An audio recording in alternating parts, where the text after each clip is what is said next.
In the Red Room of Gateshead Hall, a 10-year-old girl stares into darkness and discovers something revolutionary, her own voice. "I am no bird, and no net ensnares me," she will declare years later. But here, in this moment of childhood terror, Jane Eyre first learns that silence is not submission. Charlotte Brontë creates not just a character, but a force of nature disguised as a governess. The year is 1847. Victoria sits on the throne, but women cannot vote, cannot own property after marriage, cannot speak in public without scandal. Into this suffocating world, Charlotte Brontë releases a hurricane in the form of a small, plain girl who dares to claim her own soul. The literary establishment reels. Charlotte writes by candlelight in the parsonage at Haworth, surrounded by Yorkshire moors that stretch like grey oceans toward infinity. Her brother Branwell drinks himself toward death in the room beside her. Her sisters Emily and Anne craft their own rebellions in ink. The house breathes with creative fire and approaching loss. She publishes under the name Currer Bell, a masculine shield against a world that dismisses women's voices as mere domestic prattle. But Jane Eyre burns too bright to hide behind pseudonyms. The book's passion scorches through Victorian propriety, like lightning through dry timber. Truth refuses to wear disguise forever. The Red Room becomes literature's first symbol of female rage, contained but not conquered. Young Jane, locked away for defending herself, experiences what modern readers recognise as a panic attack, but Brontë transforms childhood trauma into revolutionary consciousness. The prison becomes the birthplace of self-awareness. Jane's first act of rebellion is not grand or dramatic. She simply refuses to pretend gratitude for cruelty. At Gateshead, she tells her aunt, "I am glad you are no relation of mine." These words shatter the Victorian myth of the grateful dependent. Sometimes revolution begins with the refusal to say thank you. Lowood School emerges as Bronté's indictment of institutions that break children's spirits in the name of Christian charity.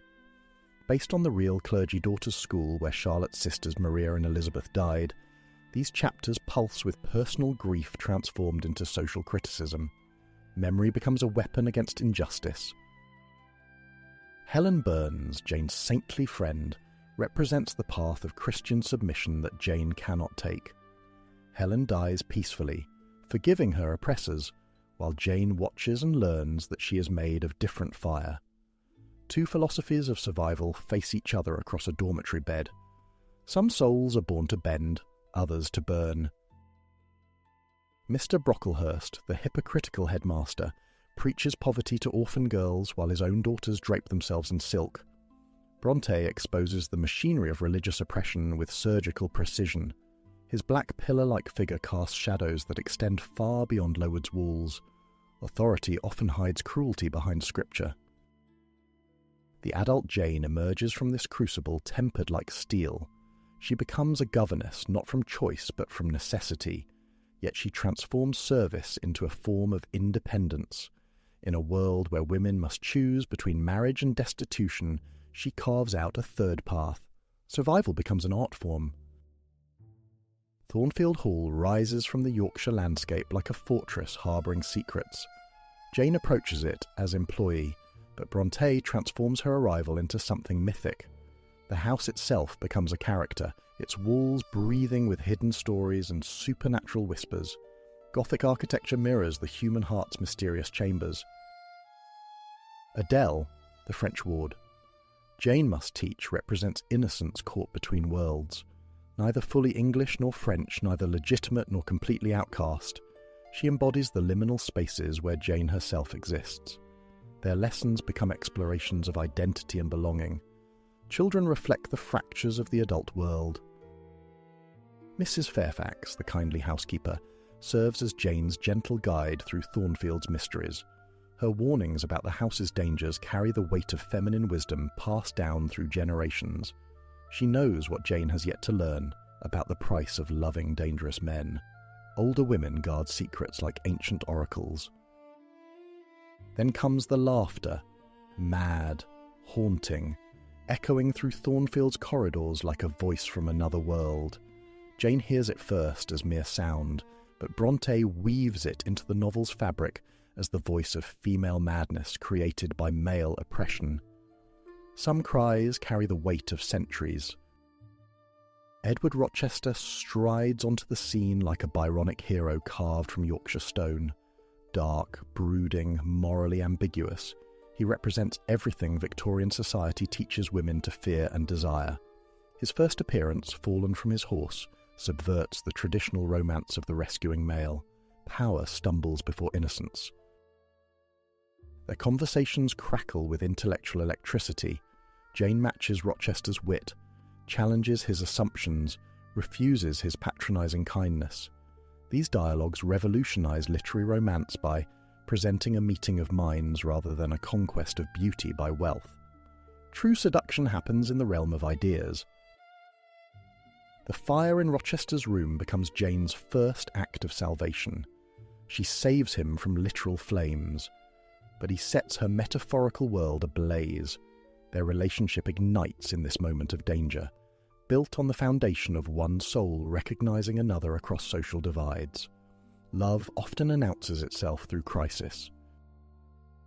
Jane's trip to Gateshead to tend her dying aunt creates a structural pause in the novel's romantic momentum. This return to childhood trauma allows Brontë to show how far Jane has travelled. She faces her tormentors now as an equal, armed with education and self-respect. The past becomes a measuring stick for growth. Mrs. Reed's deathbed confession about the uncle in Madeira plants seeds that will bloom into Jane's eventual independence. Even in death, the aunt who denied Jane love provides the key to her freedom. Brontë understands that redemption often wears unlikely faces. Forgiveness sometimes disguises itself as justice. Rochester's proposal in the garden arrives like a summer storm. Jane accepts, but nature itself rebels against their union. The chestnut tree splits by lightning prefigures the coming revelation that will shatter their happiness. The natural world serves as moral barometer. Even paradise recognizes forbidden fruit.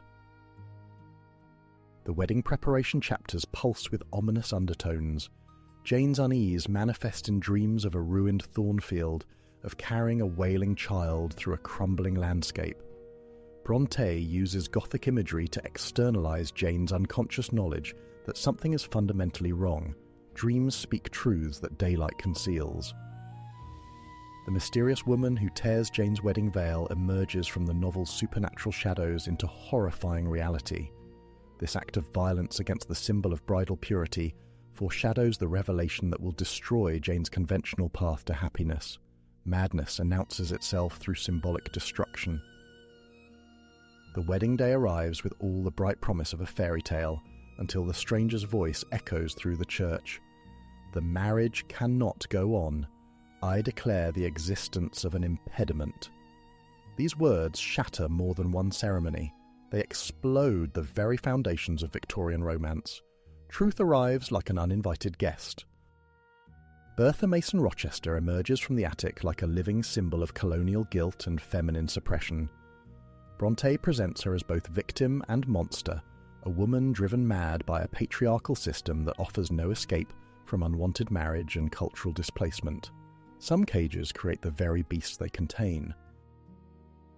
The attic revelation transforms every previous scene. Rochester's brooding darkness gains new meaning. His travels to foreign lands reveal themselves as flight from responsibility. Jane realizes she has loved a man who is both victim and victimizer, both passionate and cruel. Love must reckon with the beloved's shadows. Jane's refusal to become Rochester's mistress establishes her as literature's first truly independent heroine. She chooses principle over passion, self-respect over security. This decision reverberates through every subsequent novel that dares to imagine women as moral agents. Sometimes the greatest act of love is walking away. The flight from Thornfield becomes a journey into the wilderness of the self. Jane travels with no destination except away, carrying nothing but her principles and her pain. Brontë transforms this escape into a vision quest, a dark night of the soul made literal. Freedom often begins with the courage to lose everything. Near death on the moors, Jane discovers that survival requires surrendering pride. She begs for food at cottage doors, experiences the humiliation of dependence she once scorned in others. These chapters strip away everything except the essential self.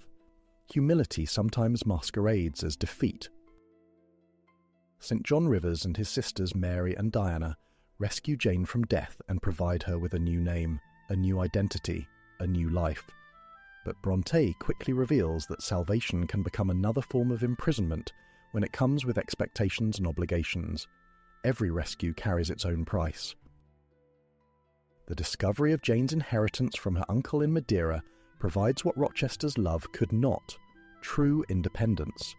Money becomes the key to freedom, allowing Jane to choose love from a position of equality rather than desperation.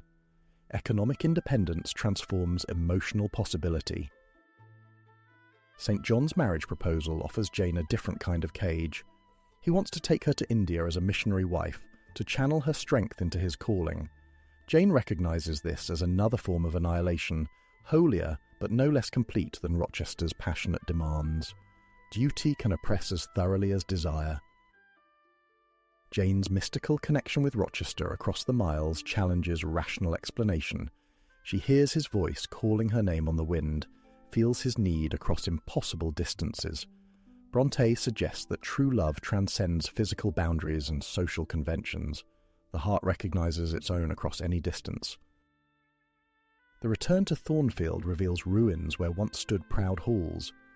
Fire has consumed Rochester's secrets along with his home. Jane finds destruction where she expected confrontation, ashes where she left passion. The past has literally burned away. Sometimes renewal requires complete destruction. Rochester's injuries have transformed him from Gothic hero to vulnerable man. Blind and maimed, he can no longer tower over Jane with masculine authority. Their reunion occurs between equals, two souls who have travelled through fire to find each other. Love achieves balance through mutual vulnerability. Jane's announcement of her inheritance to Rochester reverses traditional power dynamics. She offers him financial security instead of accepting it, protection instead of seeking it. Their marriage becomes a partnership of equals rather than a transaction of dependence. True union requires reciprocal strength. The novel's final pages glow with hard-won happiness. Jane and Rochester build their life together on the foundation of shared suffering and mutual respect. Their son represents not just biological continuity, but the possibility of a new kind of human relationship. Hope manifests through the courage to begin again. Bronte's achievement extends far beyond one woman's story. She creates a template for female independence that inspires readers across centuries.